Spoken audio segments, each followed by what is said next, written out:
Not very often that we get to interview a superstar. It doesn't happen very often at all. But luckily enough, he just released his brand new album, MUSICA, last week, late Thursday night, early Friday morning. And yet Wednesday, less than a week, we happened to get this superstar singer on the phone. I'm so excited for this interview. Many of you have written in about getting Yaakov Shwekey on the phone, and thank God, Baruch Hashem, everything worked out. Please welcome to the program, the one and only Yaakov Shwekey. I am here. There we go, the one and only Yaakov Shwekey. First of all, thank you for giving me so much of your time. I know how busy you are flying around the world. Besides working on albums, I mean, when people don't see you perform in America, a lot of us in New York assume that Yaakov Shwekey isn't busy. But if you follow Yaakov Shwekey on Facebook and Instagram, you know that he is flying across the globe, performing literally every other week. So thank you for giving me a few minutes of your time. Oh, my pleasure. Really a pleasure. Pleasure to be here. So first off, Mazel Tov on the new album. I mean, it's not even a week, and from what I've been told, I think Yossi Zweig told me last week that they were totally sold out in the United States, at least in the tri-state area. Yeah, Baruch Hashem, that's what I hear.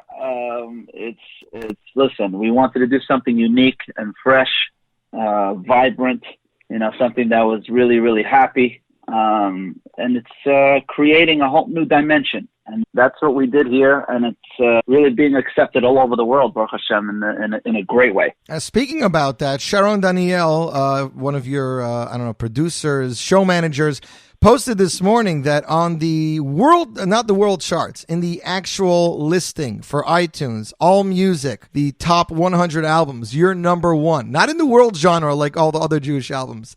In the actual all-star albums, Yaakov Shwekey is number one. Checking here in America, in the world genre, you're number one, and in the all-off genre, you're maybe number 15. But that's on top of some of these massive secular albums. So that's got to be a good feeling after all. Yeah, I mean, truth is, I don't look at he's the manager, so that's what these guys do. Right. I don't really look. I'm not on top of that at all. Why? I just don't have the hunger to look on social media. Even the social media, I have a guy taking care of it for me. I'm really separated from that, and only because that's not what I'm doing it for. Right. I'm doing it. Of course, you want it to sell well. Of course, the managers have to do their job, no question. But at the same time, my main goal, and we say this, Yitzi and I, all the time, is to inspire Am Yisrael, to give them new, fresh. I mean, I travel around the world, like you said before, and I speak to the youth, I speak to people who are younger and don't have the memories of what we have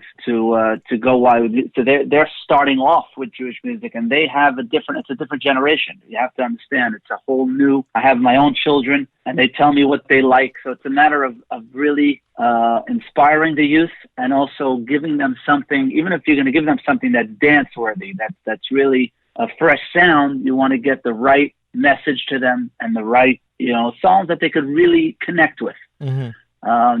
That to me is my ultimate goal. No question about it. I guess you answered my first question, because I grew up walking into Muslim music, getting that first Shomati sampler disc, going in, listening to Yaakov Shwekey. That's almost 20 years ago. That's right. And I'm wondering, Yaakov, you start off as such a mainstream yeshivish singer, and then you tested the waters already with Libi Bamizrach, a little bit Mizrahi.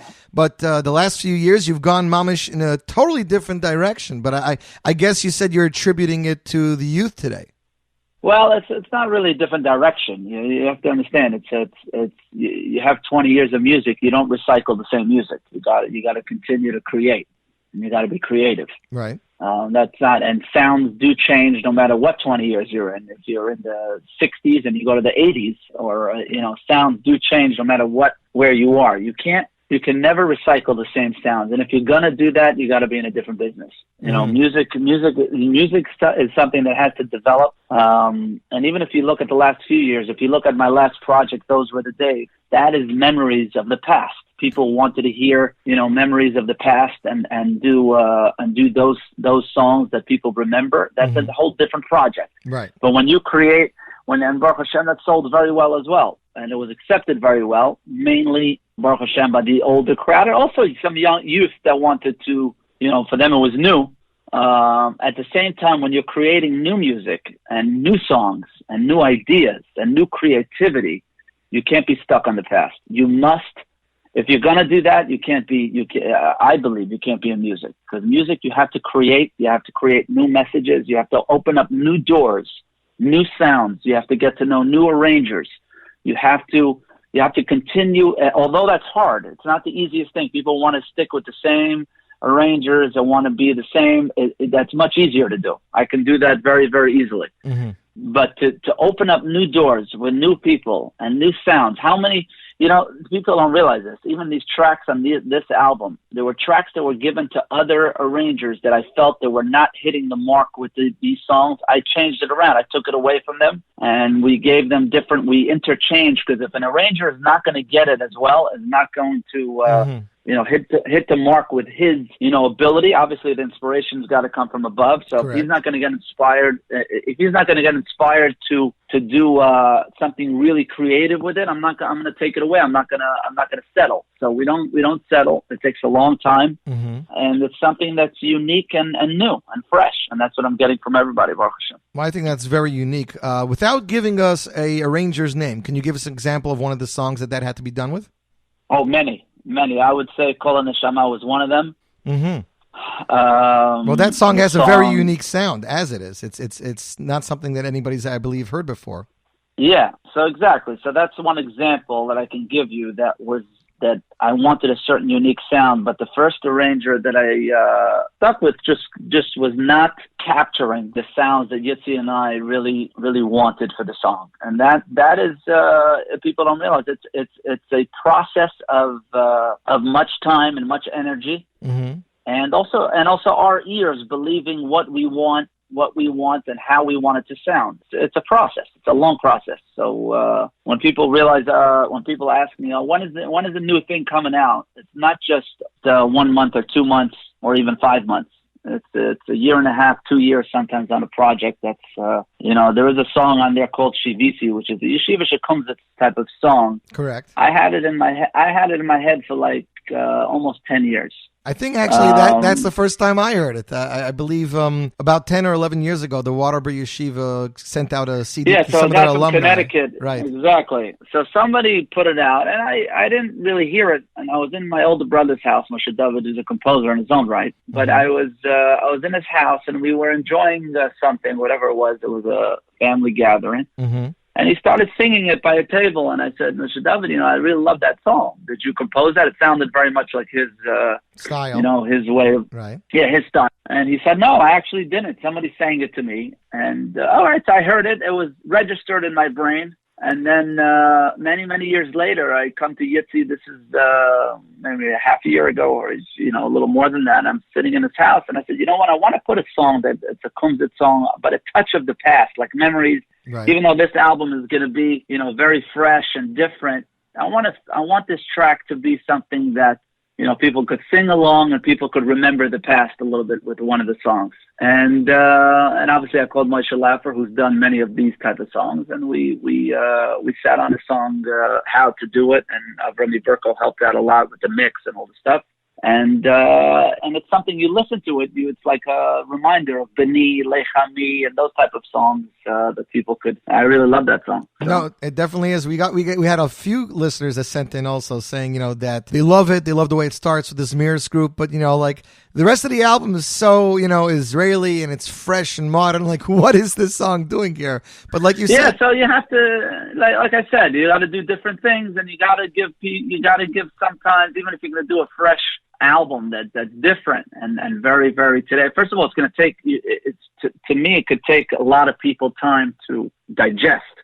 We've been working on this for a year and a half, and it's out only less than a week. People got to digest this stuff, so it takes time. I was very, very surprised to see so many different people right away saying that they're going crazy for it, because I thought it's going to take time more to settle in what's going on here. Right. This is a whole new page here. But people really look for people. I do see, Yossi, you're in the Jewish music scene. I do see, and I do hear in the last few years that a lot of people are tired, the youth especially, with the same, they wanted a different sound. Right. Give me something different. I've heard all the brass being playing. I heard that for many years. I want to see something that I could really dance to, and something that's different, something that's creative. That's more, that takes time to do. That takes time to do. But we're very proud of this album. This album has some Spanish sounds. It's got different written all over it, but yet something that people really could connect with. No, it definitely does. Yaakov Shwekey with us via telephone. We're talking about his brand new album. Is entitled, Yaakov, tell me if I got this right. MUSICA? MUSICA. That's right. So not MUSICA, MUSICA. Listen, it's the way you say it. Nobody's gonna have a problem with the way you just said it. There we go. You said it perfectly. MUSICA in stores now, available through Niggin Music, iTunes, Amazon Music, Google Play, ShwekeyMusic.com. Yaakov, you were just talking about speaking to the youth and giving new sounds. I think the fact that, first off, artists like you, seasoned artist who is on one of the A-list artists, releasing an album with more than 10 songs is already a plus. You went to 13. But of those 13, 4 are English songs that I believe speaks very much to the youth, at least of America. Yeah. So, again, it's sitting down and doing whatever comes to you as you create. Takes...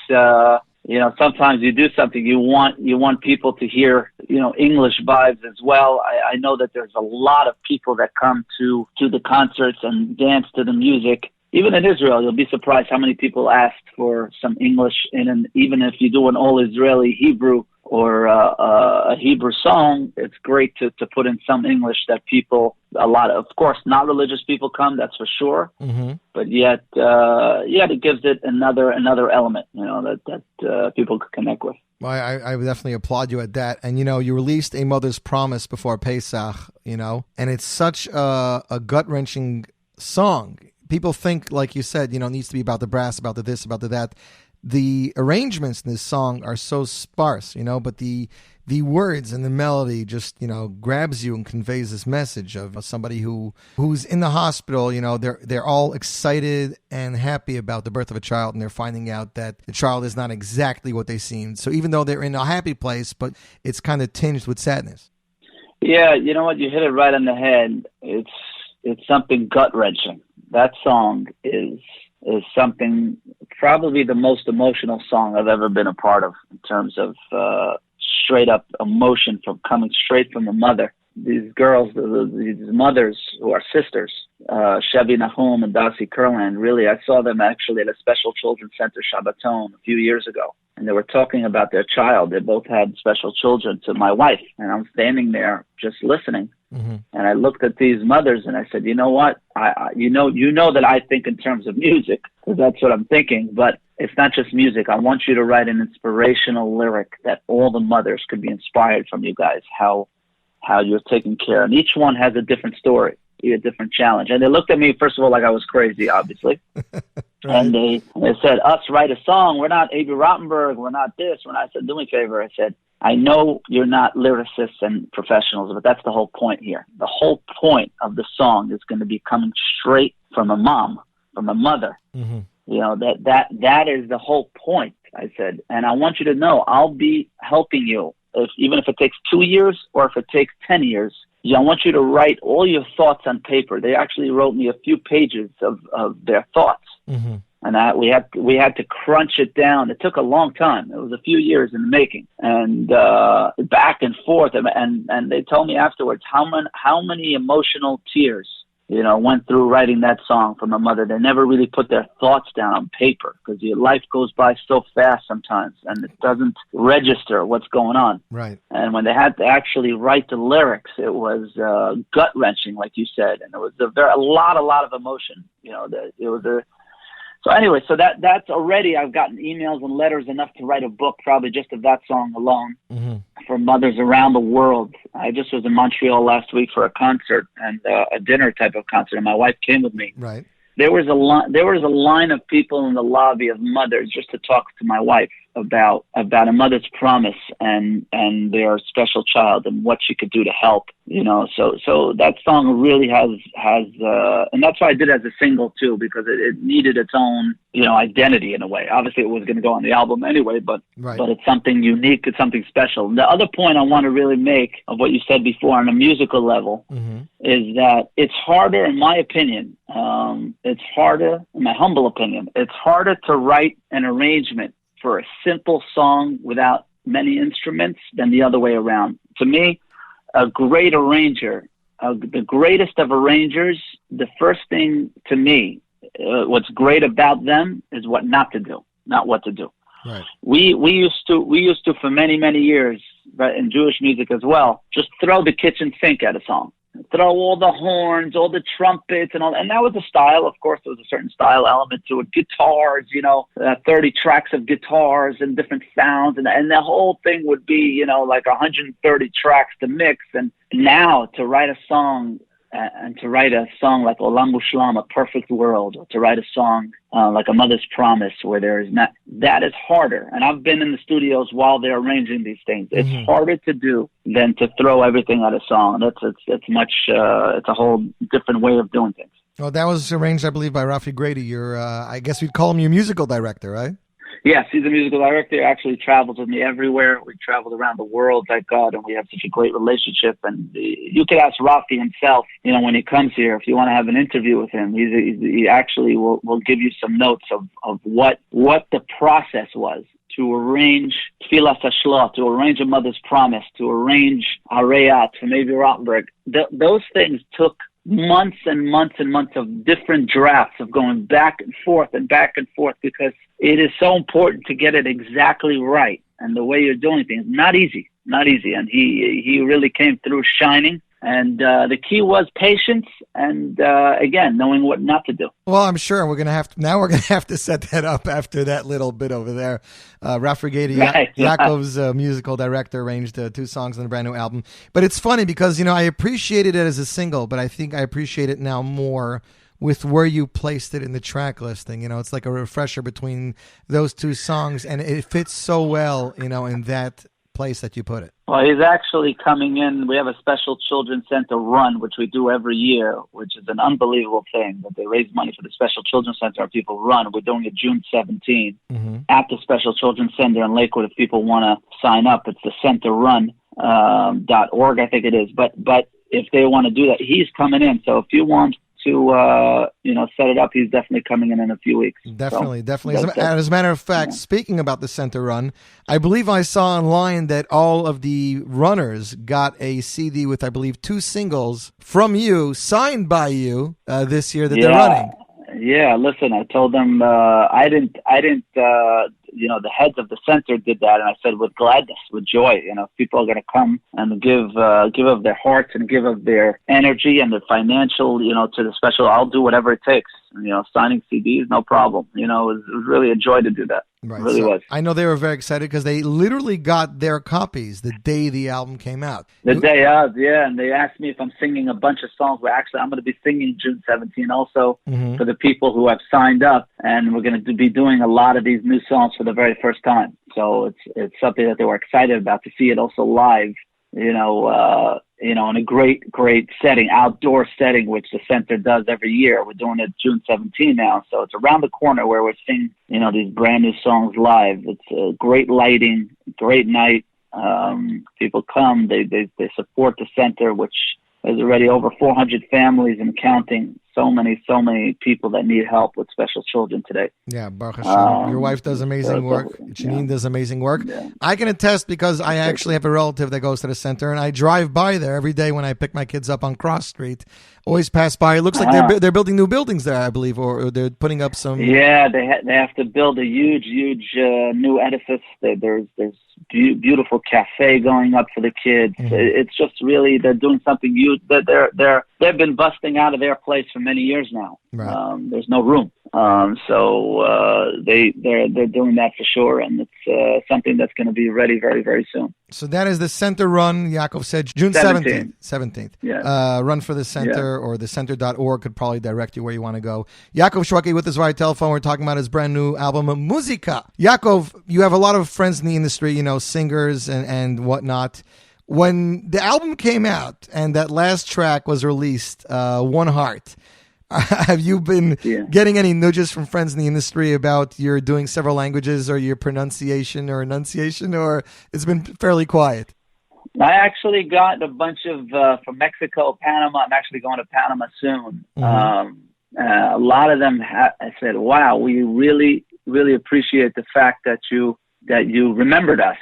You gave us a little, a touch of what we speak in the language I thought it was important to do something. If we're going to do something about talking about all of Klal Yisrael, unfortunately, we're all in Gullus today, and we're all over the world. Different countries.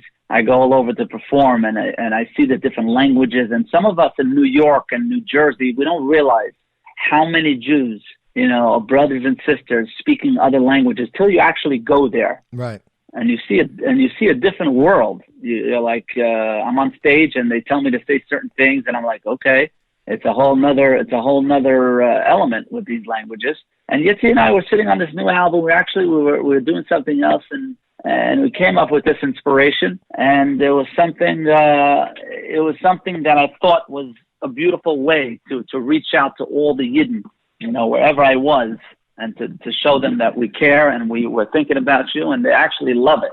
And it's something unique. Well, I got to tell you, I enjoyed it, but the question I always had for you was, how hard was it getting the pronunciation on the French and the Spanish? The Yiddish I'm sure is a half a story, especially when you end the way with the Ge'ila, you're going up in vocals. So that must have been half a problem. But the Spanish and the French, you have to really, be coached properly because some of the accents that they have.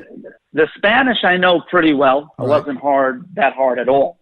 The French was the most challenging. Mm-hmm. So how did you go about getting it correctly? You had someone in the studio singing it to you, or you just had somebody? Yeah. So what I had was that the woman who wrote it, Miriam Israeli. So she had a friend. I told her, I need you to be, to give me a friend that's somebody that really knows, how exactly to pronounce the and the little nuances, Right. That is, it wasn't easy because there are little details that are challenging there. There is. So I know there is. As somebody who comes from Canada and grew up learning French, it's extremely hard. Oh, so you know the French? Yeah. Oh, so you know French. So that was probably the most challenging part. But I enjoyed it very much because I wanted to do it exactly right, so... Well, I believe you're the first artist that of this caliber that's done 5 languages in just one song, even if it's only a few stanzas. It's a lot of work, Yaakov, and I know the fans appreciate it.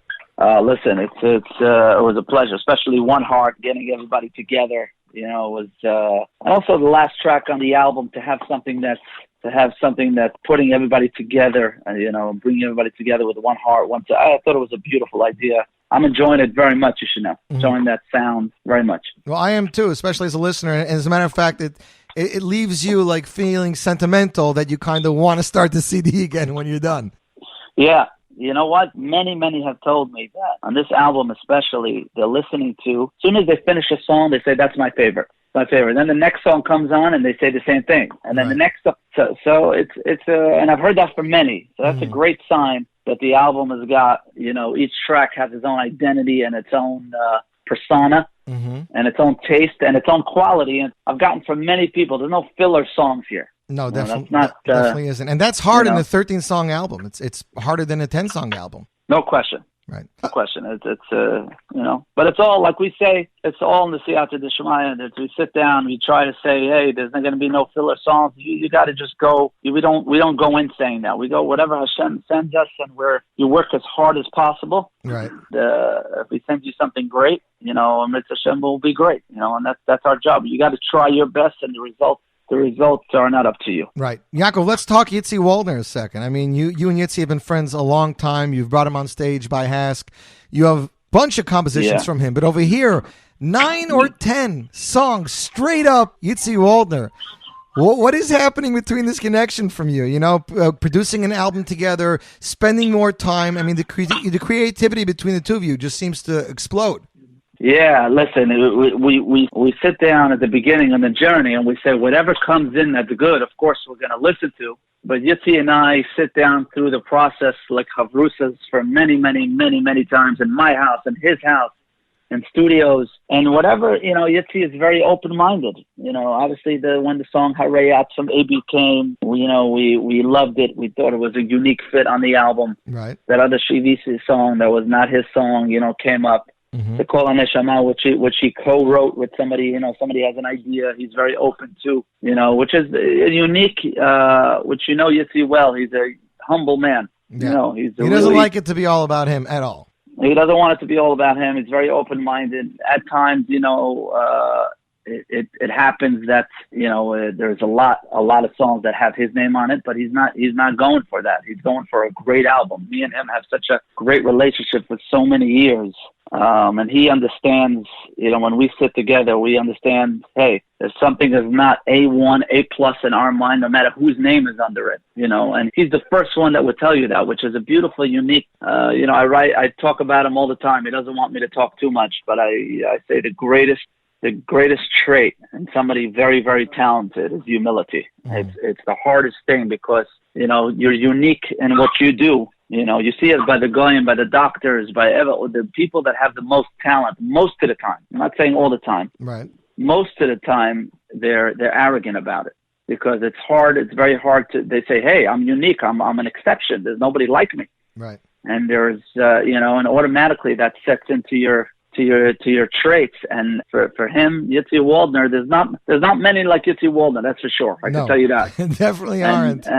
And if he can, he's a great example. I always tell him, you're a great example of what the youth and the kids should see you as an example of. You could have the greatest talents, and each of you do have talent. Every single person has talent. Yet you attribute it all to Hashem, which you really do. You really mean it. Not something that you just talk it, Right. Well, I think it's very amazing. First of all, the diversity in styles. And I know he's very, very involved with your vocals. I know he's always there in the booth trying to make sure that he has the pitch, the sound, on what word. But, I think he's become such a maven over the years, being involved with so many artists and spending so much time with you. And the two of you just gel so well. And it actually shows with the album. Oh yeah, listen, Yossi, first of all, we all grow, as the experience goes, you all, grow, and he's grown tremendously, but the one thing that is beautiful is that our work ethic and the way we want to go about things is that we don't settle. The beautiful thing about a real professional is that, you have a certain way about you, but you're ready to work hard and you're ready to do whatever it takes to get there. It's tedious work, studios and that thing is tedious, and I told Yossi, I said, whatever it takes, even if it takes me coming back a few times, whatever it takes to do it right. And he's of the same mindset. So it's great to work with a friend who's, first of all, your dear friend. He's like family to you. Right. And he's somebody that really understands you, understand your scope of what you're going for and what you're trying to achieve and how you're, going about things. It's all those elements are it factors that you can't teach. Right. You gotta have that within you. Another friend of yours that you worked with on this album, I see, is Surly Besser. I mean, he's interviewed you a few times, and over here he went from writing about you to writing for you. Yeah, Surly, he sat in my house, and we immediately made a great connection once he started interviewing me for different things, mishpacha and all those things. We instantly became very good friends, you should know. And I told him, Surly, you're not just going to write articles that people, crumple up after a week and throw it out. I want you to write something that's, he says, really, Mia? So I said, yeah, I'm going to give you ideas. And obviously we went through a lot of steps to get here. But Surly is, again, also a guy that understands what we wanted to achieve. He was very patient because it's not easy to adapt from writing articles and books. It's a whole nother way of writing when you're writing a song. Right. So Surly came in, and I told him, Surly, it's going to take a long time. Understand, it's not going to be overnight. Right. He's a brilliant writer. He said, yeah, but I'm not. He said, for you, I'll do it. He wasn't going that direction in his writing because he's busy enough in his own field. Right. But Surly said, you know what? I believe that you're going to do something great, and it's going to be special. And for you all, then we went through a process of many times going off of planes and airports and messaging each other. This is no good. That line shouldn't be. I told him, Yossi coached him here. There's a lot of different things that went on, to get here. But Surly came shining through with an amazing song. I got the inspiration for one of my children coming home from school and saying, some of my classmates, they don't do any work and they don't struggle at all. but they get hundreds on the test, and I'm struggling to just pass the test. And I told my child, I said, who do you think Hashem likes better? The one who struggles, right? The one who struggles and gets a passing grade or a low grade, or the one who gets 90s and hundreds without struggling. And that's what gave me the idea to say, hey, I want to teach, besides teaching my own child, which I did, I want to do it through a song. That you got to celebrate your story. It's your struggle. It's the sounds of struggle that writes your song. It's very important for the youth to realize that, what the sports people say on the billboards, that, you only get awards and championships for results, is the opposite of what Yiddishkeit is. Correct. The opposite. Yeah. We believe in the struggle, not the result. Well, it's not up to us. I love the message of the song, and I think Ravid Kashti, who you use a few times here, did an amazing job with the arrangement. It builds and it just hits you in the face. Go and grab the moment. It just, the music comes to crescendo. It was very endearing to listen to. There is a sound there that you got to get, and he got it. Ravid really nailed it. I actually spoke to him yesterday. I told him, Ravid, I don't think you even know what you did here. Mm-hmm. In terms of, I spoke about Your Time, and then Perfect World and Kol Neshama, all those three that he arranged. I told him, I don't think you even know, what you did, how great it is. I was listening to it in the car and just enjoying it now, after the work and all the mixes and all the things, just sitting back and listening. And Yitzi and I just had a thank you call to him because he really nailed it. Wow. There's no doubt about it. Well, Yaakov Shwekey with us via telephone. We're talking about the new album, MUSICA. I know you got to go soon, Yaakov, because you have an interview that's taping where you are. So we'll just wrap up with 2-3 more questions. MUSICA, Yaakov. We didn't talk about the title track. What was it about this track that out of 13, this was going to be the title of the album? Well, the truth is we had many options on this album. Like we said before, we had no filler songs. There's many different names that came to our head. Ishtabach Shemo, Perfect World. There were so many, One Heart. There's many different names that I could have given this album. The reason why I stuck with this is because at the end of the day, I wanted people to look at the cover and understand that this is a new page in music itself. Mm-hmm. It's a new sound, MUSICA. They're like, oh, okay, it's music with an A.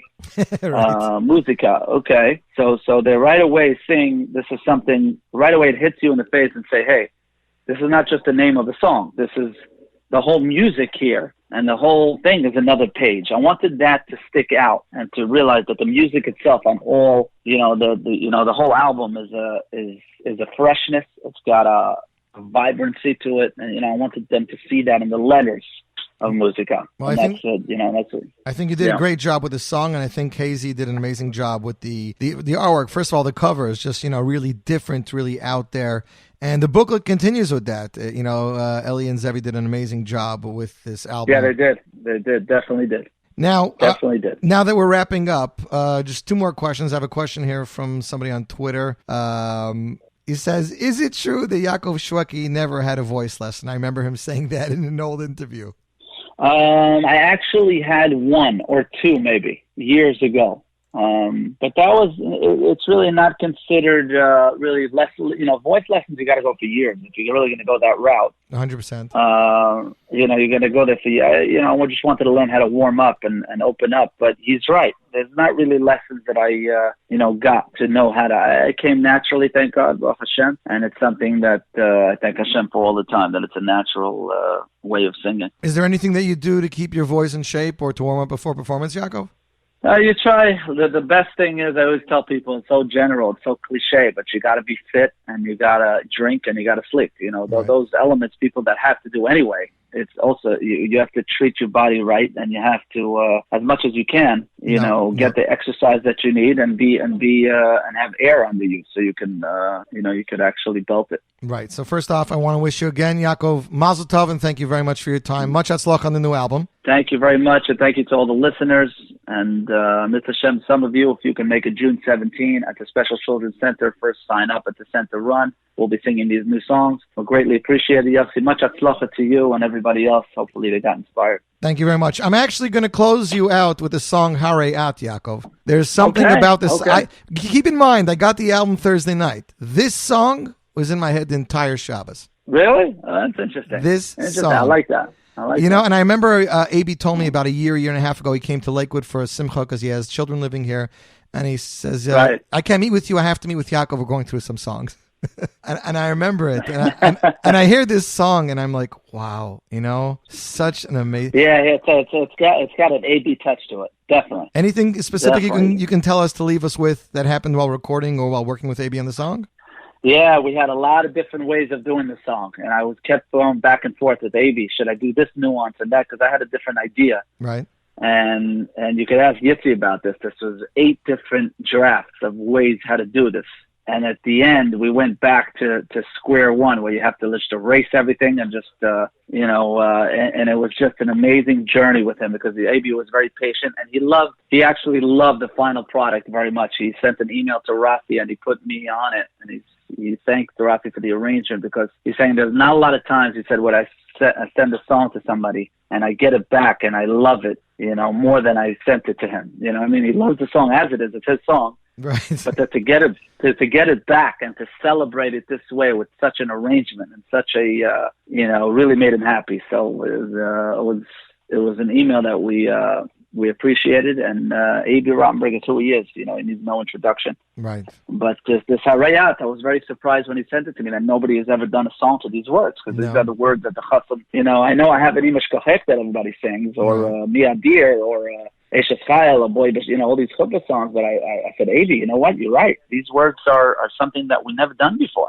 Right. So, so definitely special, for sure. Beautiful. Thank you very much, Yaakov. Thanks again. Hatzlacha Rabbah. And like Yaakov said, the run will take place June 17th. Sign up, and we'll see you there. Yaakov, have a great day and an amazing summer. Take care, Yossi. Be well. Hatzlacha to you. Thank you.